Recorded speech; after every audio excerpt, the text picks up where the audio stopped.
Greetings, everyone. Scotty Reed, BTR News, also New Abolitionist Radio. Check us out on the Black Talk Radio Network. I wanted to address a number of things that happened today on what's known in America as Football Sunday.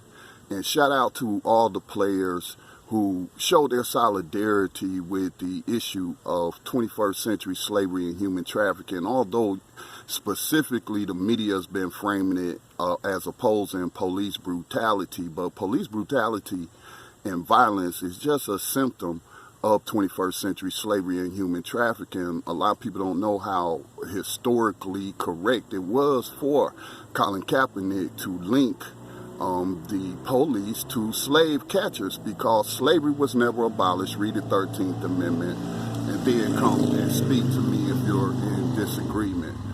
Slavery was never abolished. They still practicing slavery, just more so through the prisons. And that convict leasing program has never went away. It's in full force and what have you. But Donald Trump is a very immature man. He has no discipline. Shout out to my fellow veterans out there, because we have people out there who always try to say that when people don't stand for the national anthem or for the flag and put their hand over their heart, that they're disrespecting the troops. And I noticed by checking some of the news reports that one of the Pittsburgh players came out by himself while all the rest had an opportunity to make a decision, because it's supposed to be about freedom, right, and liberty, right?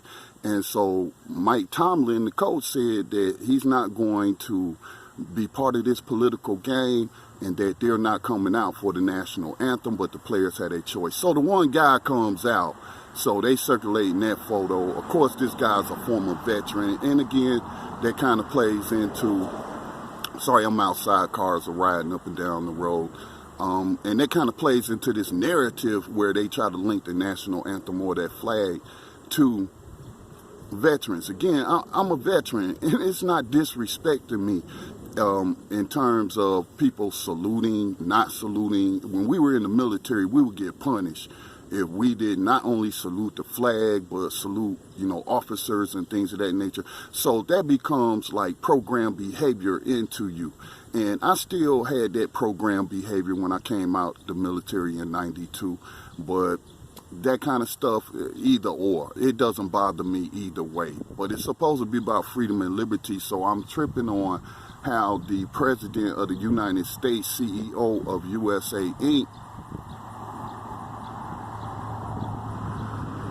is just blatantly breaking federal law right now, has no respect for his oath of office, no respect for the U.S. Constitution, no respect really for even the troops and what have you. He's just very immature, very undisciplined.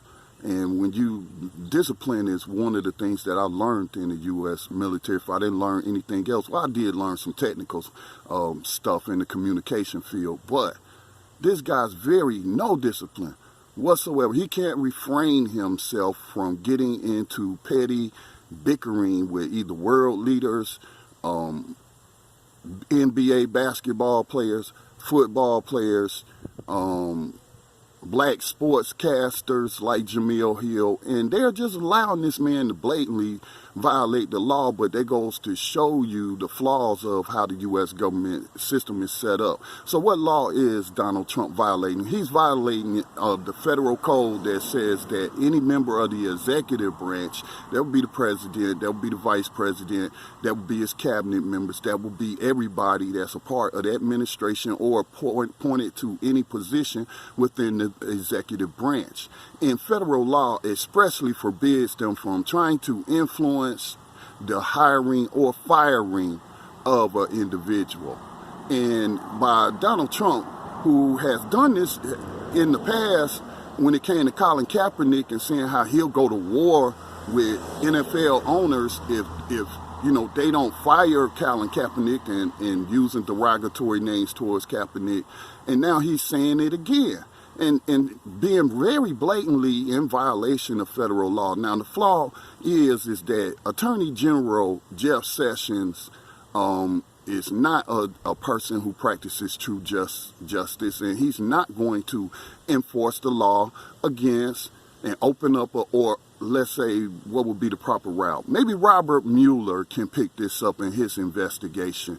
You know, the special appointee by the Justice Department as they investigate. He needs to include this, because this is blatant violation of federal law. I don't expect Jeff Sessions to call for a special prosecutor or investigator. I don't expect him to appoint one, because these are political appointments.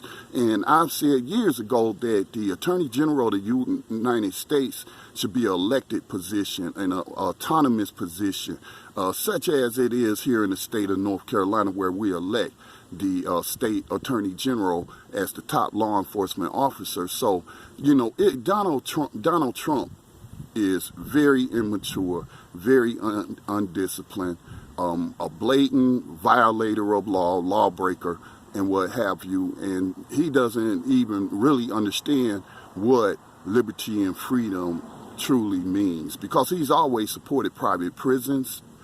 He showed that during the campaign. We saw how they invested in super PACs, talking about private prison and slaver corporations like Core Civic and the GEO Group, how they invested heavily to make sure he got elected, to put out campaign ads on his behalf. And he's always supported 21st century slavery and human trafficking through the 13th Amendment. And that's why we need to amend the 13th. Shout out to all the abolitionists. We got a lot of work to do. You see what we are up against.